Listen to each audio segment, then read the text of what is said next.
पूरा इलाका रेगिस्तान, जहाँ सिर्फ लाल मिट्टी दिख रहे थे। एक जगह पर बैलगाड़ी में प्रसाद बैठे हुए थे। कुल्हाड़ी से रमेश लाल मिट्टी को खोदता है और अनामिका उन लाल मिट्टियों को टोकरी में उठा रही होती है। उसी के साथ साथ शारदा उन मिट्टियों को लेकर अपनी बैलगाड़ी में लाद रही होती है। शारदा, गाड़ी भर गई क्या? अभी तक नहीं जी। अभी तक नहीं भरा तो जल्दी जल्दी भरो शारदा। आप ना ये सब मत ही कहिए, मैं बैठती हूँ और आप जाके मिट्टी लेकर आइए, तब ना आपको समझ में आएगा।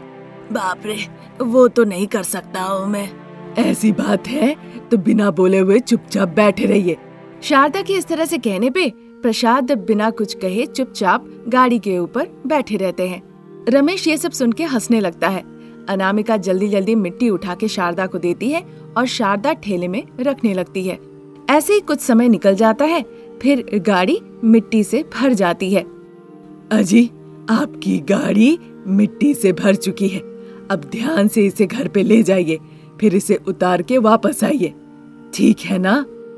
अरे शारदा, तुम आने के लिए कहोगी और मैं नहीं आऊंगा, ऐसा हो सकता है क्या? इस तरह कहकर प्रसाद बैलगाड़ी को चलाते हुए वहाँ से चले जाते हैं। बेटा रमेश, जब तक पिताजी नहीं लौटते हैं थोड़ा बैठ जाओ। शारदा के इस तरह से कहने पे वो सभी लोग पत्थर के ऊपर आके बैठ जाते हैं। मैंने उसी दिन कहा था कि अच्छे से जरा सीरियसली सोचिए इस बारे में, फिर उस शाम ध्वस्त होके नहीं गिरता। ठीक है ना बहू, उसी बात पे तो हमने सिद्धांत लिया है कि हम मिलके काम करेंगे, है कि नहीं? इसीलिए तो मिट्टी उठा के हम ले जा रहे हैं। सर्दियों का मौसम आ रहा है, बच्चों के पास पहनने के लिए ठीक से कपड़े नहीं है। हरीश बार बार कह रहा है कि उसे स्वेटर चाहिए। इसीलिए तो भव्या भी स्कूल से आके हंगामा कर रही थी कि अगर आप भैया को खरीद दिए तो मुझे भी खरीद के देना होगा। खरीद देंगे बहू, आज हमारे पास काम नहीं था तो हम मिट्टी ढो रहे हैं, कल से तो काम है ही, तो फिर हम कूली के काम के लिए जाएंगे ही। कल से हमें मजदूरी के काम के लिए जाने होगा माँ जी, नहीं तो घर चलाना मुश्किल हो जाएगा। इधर ये सारी बातें हो रही थी, उधर प्रसाद लाल मिट्टी से लदी हुई बैलगाड़ी लेकर सीधा अपने घर पे जाते हैं। वहाँ जाके मिट्टी गिराने के लिए सीधा वो आंगन में जाते हैं। पूरी मिट्टी गिर जाने के बाद वो बैलगाड़ी लेकर फिर से वहाँ से वापस आने लगते हैं। इस तरह सुबह से लेकर शाम तक वो मिट्टी ढोते हैं और मिट्टी ले जाकर अपने बगान में गिराते हैं। शाम को अपने बगीचे में बिस्तर लगाते हैं, फिर प्रसाद और रमेश वहीं पे बैठकर बातचीत करने लगते हैं। हरीश और भव्या भी स्कूल से वापस लौट आते हैं। उन्हें देखकर प्रसाद बहुत खुश होते हैं। क्या पोते साहब, स्कूल खत्म?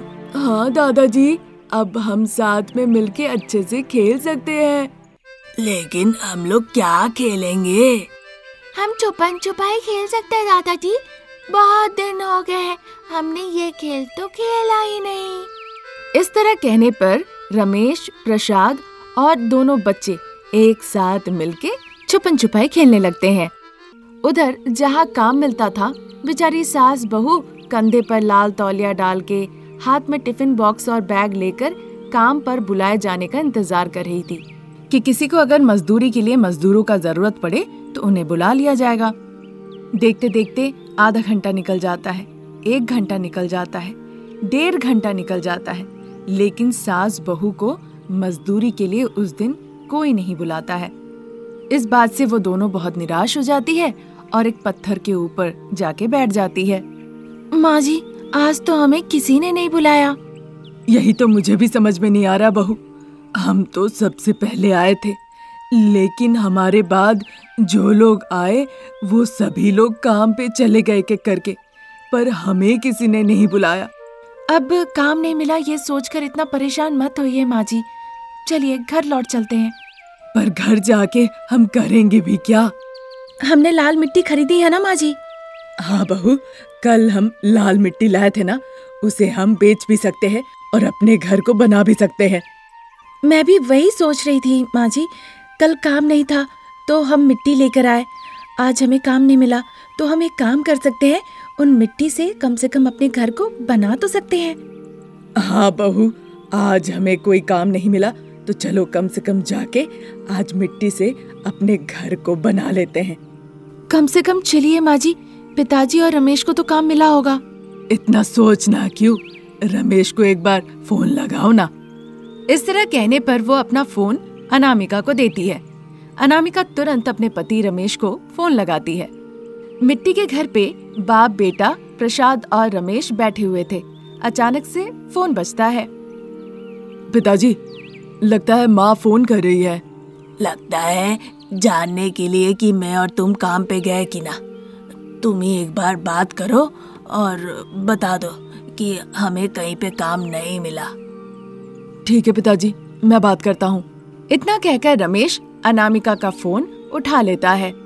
हाँ जी, आप कहाँ हैं? घर पे हूँ अनामिका। तुम लोग काम पे गई क्या? नहीं जी, काम के लिए हम 2 घंटे बैठे रहे, लेकिन किसी ने हमें मजदूरी के लिए नहीं बुलाया। फिर वहाँ रुक के क्या कर रही हो? घर आ जाओ। इतना कहकर रमेश फोन रख देता है।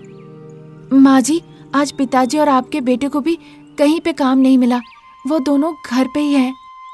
चलो फिर आज घर का काम मिलके खत्म कर लेते हैं। फिर दोनों सास बहू बातचीत करते करते घर के तरफ रवाना होती है। उधर अपने घर के सामने प्रसाद और रमेश बैठे हुए थे। तभी उनके मिट्टी के घर के सामने आके एक गाड़ी रुकती है। उस कार को देखकर प्रसाद और रमेश बड़े आश्चर्य होते हैं। यहाँ शारदा नाम की कोई रहती है? वो मेरी पत्नी है सर। हाँ सर, वो मेरी माँ है। लेकिन आपका नाम क्या है? ये है मेरा बेटा रमेश। और ये मेरे पिताजी हैं, इनका नाम प्रसाद है। इस तरह से कहने पे ऑफिसर को बड़ा गुस्सा आता है और वो गुस्से से देखने लगते हैं। शारदा के नाम पर एक चिट्ठी है। सड़क की चौड़ीकरण की प्रक्रिया में इस घर का कुछ हिस्सा चला जाएगा। ये सुनकर प्रसाद और रमेश मानो कि आसमान से नीचे आके गिरे। इस प्रक्रिया के लिए वो आप लोगों को 2-3 महीनों में कुछ पैसे भी देंगे। ये बात हो ही रही थी, तब तक शारदा और अनामिका घर लौट आती है। वो देखती है कोई ऑफिसर बात कर रहे हैं। आप कौन है सर? मैं अतिक्रमण अधिकारी हूँ। यहाँ पे रोड चौड़ीकरण होने वाली है, हमें आपके घर का कुछ हिस्सा तोड़ना होगा। आपको नए घर में जाना होगा। रास्ता प्रशस्तीकरण के लिए हमारा घर क्यों तोड़ेंगे सर? ये बात हम बिल्कुल नहीं मान सकते हैं सर, हम अपना घर नहीं देंगे। देखिए मैडम, ये गवर्नमेंट का ऑर्डर है। अतिक्रमण की वजह से जो मुआवजा देने की घोषणा की गई है वो 2-3 महीने में दे दिया जाएगा।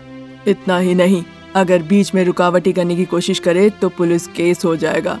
मेरी बात मानिए, हमें कृपया सहयोग करें। ऑफिसर के इस तरह से धमकी देने पर वो सभी लोग एक साथ मिलके थोड़ी देर तक चर्चा करते हैं और मान जाते हैं। फिर ऑफिसर को ये बात बताते हैं। अच्छा, तो बहुत अच्छी बात है। आप लोग अपना सारा सामान एक जगह अलग कर लीजिए। हम 1 घंटे बाद आकर यहाँ पे काम शुरू करेंगे। इतना कहकर ऑफिसर वहाँ से चले जाते हैं। शारदा, प्रसाद, रमेश, अनामिका सभी लोग मिलके घर का सारा सामान एक जगह हटा के रखते हैं। तब तक वहाँ पे एक जेसीबी आती है। फिर शारदा के घर को जेसीबी के मदद से तोड़ने का काम शुरू किया जाता है और आधा घर जो बचा होता है उसी में सास बहू अपना गुजारा करने शुरू करती है। फिर सर्दियों का मौसम आता है, बाहर बर्फबारी होने लगती है। आधा टूटे हुए घर में शारदा और प्रसाद बिस्तर पे सो रहे थे, फटे हुए कंबल को ओढ़ के। उधर रमेश और अनामिका बाहर लकड़ियों से आग जलाते हैं और वहीं पे बच्चों को नीचे सुला देते हैं और उनको जूट के बोरी से ढक देते हैं। बहुत भयानक हालत है। देखते देखते 2 महीने निकल गए, नई सड़क भी बन गई, पर जो मुआवजे के पैसे देने वाले थे वो अभी तक नहीं मिले। सरकार ने अभी तक वो पैसे नहीं दिए। ये सब हमारी बुरी किस्मत है अनामिका। अगर वो पैसे मिल जाते तो कम से कम घर की मरम्मत कर लेते। सर्दियों का मौसम है, सोचा था माँ, पिताजी बच्चों के लिए कुछ नए कपड़े खरीद ले आएंगे और उसके साथ साथ स्वेटर भी। छोड़ो अनामिका, हम चाहे कुछ भी सोच ले, वो सच नहीं होने वाला है। हमें इसी फूटी किस्मत के साथ एडजस्ट करना होगा। अच्छा ठीक है जी, कुछ देर मैं आराम कर लेती हूँ, आप जगे रहिए। फिर जब मैं उठ जाऊंगी तो आप थोड़ी देर आराम कर लीजिएगा। ठीक है अनामिका, पहले तुम सो जाओ। इस तरह कहने पे बच्चों के पास जाके अनामिका वो बोरा ओढ़ के सो जाती है। रमेश जगा हुआ रहता है और आग में लकड़ियाँ डालते रहता है। इसी तरह दिन निकल रहे थे। फिर एक दिन वो ऑफिसर शारदा के घर पे आते हैं। सभी लोग उन्हें नमस्ते करते हैं। शारदा मैडम, सबसे पहले तो आप मुझे माफ कीजिएगा। आपके मुआवजे का पैसा मेरे पास चेक के रूप में होना चाहिए था। चेक से फिर पैसे लाने के लिए मुझे बहुत दूर जाना पड़ता और उसके लिए मेरे पास आप लोगों का नंबर भी नहीं था। इतना कुछ मत कहिए सर, आप हमें याद करके हमारे घर आए, यही बहुत बड़ी बात है। आज भी आप जैसे भले इंसान हैं। अरे अरे, ऐसा ना कहिए। ये रहा आपका चेक, इसे ले जाइए और बैंक से पैसे ले लीजिए। अगर कोई परेशानी हुई तो मुझे फोन करके बताइएगा। इतना कह के ऑफिसर अपना फोन नंबर देकर वहाँ से चले जाते हैं। गरीब सास बहू वो चेक लेके तुरंत बैंक में जाती है और वहाँ से पैसे निकाल के खुशी खुशी वो घर लेके आती है। फिर उन्हीं पैसों से वो एक नया घर खरीदती है और उस घर में सभी लोग खुशी खुशी एक साथ जीवन बिताने लगते हैं। शाम का वक्त था, बर्फबारी शुरू हुई थी, इसलिए ठंड भी शुरू हो चुकी थी। मंदिर के प्रांगण में एक सीमेंट बेंच पे बैठ के शारदा वहाँ कांप रही होती है। वो अपने पति प्रसाद को देखती है और बड़े गुस्से से देखती है। अब बताइए, आपको क्या कहना था जो मंदिर बुला लिया है? क्या मामला है? भगवान कसम खा के कहो शारदा, जो कहोगी सच कहोगी। आज आपको क्या हो गया? इससे पहले तो आप कभी भी इस तरह मंदिर बुला के नहीं लाए और ना ही कभी मुझे कसम खाने के लिए कहा। ये दोनों देवरानी का मामला है शारदा। क्या हो गया उन्हें? दोनों तो ठीक ही है। बड़ी बहू अनामिका तो बहुत अच्छी है, पर छोटी बहू अमृता को लेकर चिंता है। वो जो कर्म करते हैं उसी का फल भुगतते हैं। जानबूझ के ना मैं अमृता को आराम दे रही हूँ, ना अनामिका को मैं परेशान कर रही हूँ। मुझे तो ऐसा नहीं लगता है शारदा। तुम जानबूझ के अमृता का ज्यादा ख्याल रखती हो और जानबूझ के अनामिका को बहुत परेशान करती हो। अपनी आंखों से आप सिर्फ बड़ी बहू की तकलीफ देख रहे हैं, पर आपको मेरी तकलीफ नहीं देखी जा रही है। देख पा रहा हूँ शारदा, तभी तो बात करने के लिए मैं तुम्हें यहाँ मंदिर ले आया हूँ। तो अभी मैं अपनी तकलीफ बताऊं या फिर उन दोनों देवरानी की तकलीफें बताऊं? तुम अपनी तकलीफ के बारे में बोलो। घर जाके मैं सब कुछ बताऊंगी। मुझे ये ठंड बर्दाश्त नहीं हो रही है। हम घर नहीं जा रहे शारदा। पता है तुम्हें, हम दोनों को भी ठीक से बात किए हुए कितने दिन हो गए। तो आप क्या चाहते हैं, हम इस ठंड में बैठकर प्यार भरी बातें करें? वाह रे वाह शारदा, तुम तो सब खुलासा कर दी, अपनी दिल की बात बता दी। कभी कभी तो हम दोनों को भी आशिक की तरह बातचीत करना चाहिए ना। एक बात तो मैं समझ गई हूँ, भक्ति के खातिर आप मुझे यहाँ मंदिर में नहीं लाए हैं। आप बस चाहते हैं कि ठंड से मैं मर जाऊं। अरे शारदा, ऐसा क्यों कह रही हो? और मैं क्या कहूँ, इतनी ठंड में आप मुझे लव बर्ड्स की तरह प्यार भरी बातें करने को कह रहे हैं। मैं आपको सब खुल के बताऊंगी। चलिए पहले घर चलिए। इतना कहकर वो बेंच से उठकर जहाँ कार लगी हुई थी वहाँ चल के जाने लगती है। अब चूंकि कोई और चारा भी नहीं था, इसीलिए प्रसाद उठ के शारदा के पीछे पीछे जाने लगते हैं। फिर दोनों गाड़ी में बैठ के घर की तरफ रवाना हो जाते हैं। अंधेरा हो चुका था, बाहर बर्फबारी हो रही थी। उधर अनामिका छत पे खड़ी थी। ठंडी हवाएं और बर्फबारी की वजह से अनामिका ठंड से कांप रही थी। तभी छोटी देवरानी अमृता गर्मा गर्म चाय बना के छत पे ले आती है। बहन, चाय पियोगी क्या? नहीं दीदी, माँ जी आई क्या? नहीं बहन, वो नहीं आए। सासू माँ को लेकर पिताजी मंदिर गए हैं, पता नहीं फिर कब वापस आ जाए। अभी सासू माँ नहीं है, इसीलिए कह रही हूँ थोड़ी देर तुम आराम से एक जगह बैठ सकती हो। क्यों दीदी, अभी प्यार भरी बातें क्यों कर रही हैं? सासू माँ के सामने आप हमेशा अच्छी बनती है और मुझे बुरा बना देती है, जैसे कि मैं उनकी बात ही नहीं सुनती और ना ही उनका कहा हुआ कोई काम करती हो, फिर भी आपको सुकून नहीं। अनामिका, सासू माँ की नजरों में अगर मुझे अच्छा बनना है तो तुम्हें कहीं ना कहीं तो बुरा बनना ही होगा, है कि नहीं? वो तुम हो जो घर का सारा काम करती हो और पूरा श्रेय मुझे जाता है। इतना कहकर अमृता गर्मा गर्म चाय पीती है और अनामिका ठंड से कांप रही होती है। उधर शारदा कार में बैठी हुई थी और प्रसाद धीरे धीरे गाड़ी चला रहे थे। दोनों बहुएं जो हमारे घर में आई हैं, वो मिडिल क्लास परिवार से हैं, पर बड़ी बहू जो मैं कहती हूँ आज्ञाकारी की तरह पूरा काम करती है, पर अनामिका नहीं करती है। ऐसा भाव करती है जैसे वो सुन ही नहीं पाई। शारदा, पूरा विश्वास है कि तुम जो कह रही हो वो गलत है। आपको तो लगेगा, आपको कुछ समझ है क्या? वैसे तो आप सिर्फ छोटी बहू अनामिका को ही सपोर्ट करते हैं। इस तरह गुस्से से कहकर शारदा अपना मुंह फेर के बैठ जाती है। ठीक उसी वक्त जयत्रा कॉफी शॉप में दोनों भाई संतोष और रमेश दोनों बैठे होते हैं। उस वक्त रमेश दुखी था। चिंता मत करो मेरे भाई, कभी ना कभी माँ को भी समझ में आएगा, तब देखना वो अनामिका के साथ बहुत अच्छे से बर्ताव कर रही है। तुम परेशान मत हो। परेशान नहीं होऊंगा तो क्या करूं भैया? भाभी ने फोन करके मुझे बताया कि जो पनिशमेंट दिया था, और कैसा पनिशमेंट दिया था अनामिका को। 3 घंटे तक वो अनामिका को छत पे खड़ी रखी थी। क्या? इतनी ठंड में, ऊपर से बर्फबारी में? अरे अनामिका अभी कैसी है? इसलिए भैया मैं और अनामिका सोच रहे कि अलग से रहना शुरू करेंगे। इस तरह कहने पे संतोष शॉक हो जाता है और रमेश बार बार पूछता रहता है, क्या हुआ भैया, आप कुछ कह क्यों नहीं रहे हैं? इस तरह अलग परिवार मत करो भाई, एक बार माँ से तुम बात करो ना। इस तरह दोनों के बीच बातचीत हो ही रही थी, तभी वेटर दोनों के लिए कॉफी लेके आता है। दोनों कॉफी पीने लगते हैं। उधर प्रसाद कार बड़े ही सावधानी से चला रहे थे। देखो शारदा, हमारी बड़ी बहू अमृता और छोटी बहू अनामिका दोनों ही समान है।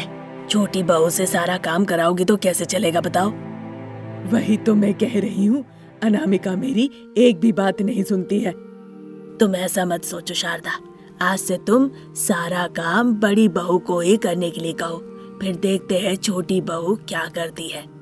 हमें नहीं पता कि वो मिल बांट के काम करेगी या फिर अकेले अकेले करेगी, यही तो देखना है। प्रसाद के इस बात पे शारदा भी सोचने लगती है। उसे लगता है कि उसके पति ने जो कहा बिल्कुल सही कहा है। फिर गाड़ी आके घर के सामने रुकती है। अमृता गाड़ी की आवाज सुनते ही भागते हुए जल्दी जल्दी वो किचन में चली जाती है। शारदा गाड़ी से उतर के सीधा वो छत पे जाती है देखने के लिए। देखती है अनामिका तभी भी छत पे खड़ी है और ठंड से कांप रही है। शारदा को बड़ा बुरा लगता है। वो अनामिका को साथ लेके घर में आती है। फिर सुबह होती है। सुबह सुबह शारदा देखती है घर के बाहर कहीं भी रंगोली नहीं है। वो हॉल में जाती है। उसे बड़ी बहू अमृता कहीं नहीं दिखती।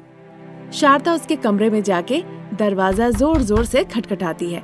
नींद के हालत में ही बड़ी बहू अमृता के दरवाजा खोलती है तो देखती है सामने सासू माँ खड़ी है। अमृता, रोज मेरे नींद से उठने से पहले रंगोली हो जाता है, आज क्यों नहीं है? असल में माँ जी, रोज अनामिका देती है। इतना कहकर उसे अचानक से गलती का एहसास होता है। असल में माँ जी, रात में काफी देर तक काम करके सोई थी ना, इसीलिए देर हो गई और मेरी नींद नहीं खुली। अभी जाके दे देती हूँ।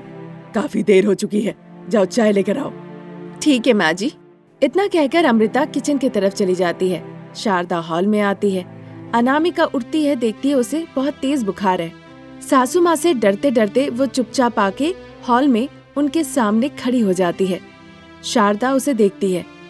बुखार की हालत में उठ के क्यों आई हो? वैसे भी घर का सारा काम बड़ी बहू ही तो करती है। वो उठ चुकी है, तुम जाके आराम करो। अनामिका को बुखार से जो तकलीफ हो रही थी, उससे ज्यादा तकलीफ सासू माँ की बातों को सुनकर उसे होने लगती है। आंखों में आंसू लेकर वो मनी मन सोचने लगती है, ठीक है माँ जी, चाहे कितना भी मैं काम कर लूँ, आपको लगता है मैं कुछ भी काम नहीं करती हूँ। सारा काम बड़ी दीदी ही करती हैं। फिर जब आप कहीं रही हैं तो मैं जाके आराम करती हूँ। ऐसा सोचकर वो दुखी होके अपने कमरे में चली जाती है। उधर किचन में अमृता एक हाथ में चाय पत्ती और एक हाथ में कॉफी पाउडर लेके देख रही होती है। ये दोनों पैकेट में कौन सा कॉफी पाउडर, कौन सी चाय पत्ती है? अभी अगर सासू माँ से जाके पूछी तो मेरे बारे में पता नहीं वो क्या सोचेगी। अब मैं क्या करूँ? सोच ही रही थी तभी सासू माँ शारदा किचन में आती है। आके बड़ी बहू अमृता को देखती है। क्या बड़ी बहू, आधे घंटे पहले चाय बनाने को कहा, अभी तक चाय नहीं बनाई? चाय पत्ती उगाने चली गई थी क्या? हाँ? सासू माँ शारदा के इस तरह से कहने पे बड़ी बहू अनामिका चुपचाप खड़ी रहती है। छोड़ो, मैं चाय बना लूंगी। आंगन में पानी छिड़क के अच्छे से रंगोली बना दो। इस तरह कहने पर अमृता बिना कुछ कहे चुपचाप चाय का डब्बा और कॉफी का डब्बा दोनों वहीं पे रखकर बाहर चली जाती है। इसका मतलब है कि इतने दिनों से घर का सारा कामकाज छोटी बहू अनामिका कर रही थी, अमृता सिर्फ दिखावा कर रही थी। मुझे नहीं पता था अनामिका को मैंने कितना डांट फटकार लगाई, अमृता की तारीफ की, ठंड है फिर भी नहीं सोचा छत पे खड़ा रखा। अनामिका को रेस्ट देना चाहिए। ये सोचते हुए वो चाय बनाती है, साथ ही साथ दूध गर्म करती है। फिर जैसे ही वो हॉल में आती है, बड़ी बहू अमृता को देखती है। क्या है, तुम्हें रंगोली देने को कहा, तुम यहीं पे खड़ी हो अभी तक? माँ जी, मुझे माफ कर दीजिए, घर का सारा कामकाज अनामिका ही करती है। मैं तो बस आपके सामने दिखावा करती थी ताकि आपकी नजरों में मैं अच्छी बन सकूं। उसकी बातें सुन के शारदा को अब बड़ा गुस्सा आता है, लेकिन क्योंकि उसने अपनी गलती स्वीकार लिया था, इसीलिए शारदा का गुस्सा ठंडा भी हो जाता है। शारदा अमृता को लेकर अनामिका के पास जाती है। अनामिका उठ के खड़ी होती है। शारदा दोनों को देखते हुए कहने लगती है, देखो दोनों देवरानियां, तुम लोग दोनों समान हो मेरे लिए। ना कोई बड़ा है ना कोई छोटा, चाहे घर का कोई भी काम क्यों ना हो, तुम दोनों बराबरी से बांट के किया करो। उस दिन से घर का सारा काम काज दोनों बहुरानियां मिल बांट के एक साथ करने लगती है। अमृता अनामिका के पास घर का सारा काम काज सीखती है। दोनों बहुएं एक साथ हो जाने पे पूरा परिवार खुशी खुशी जीवन बिताने लगता है।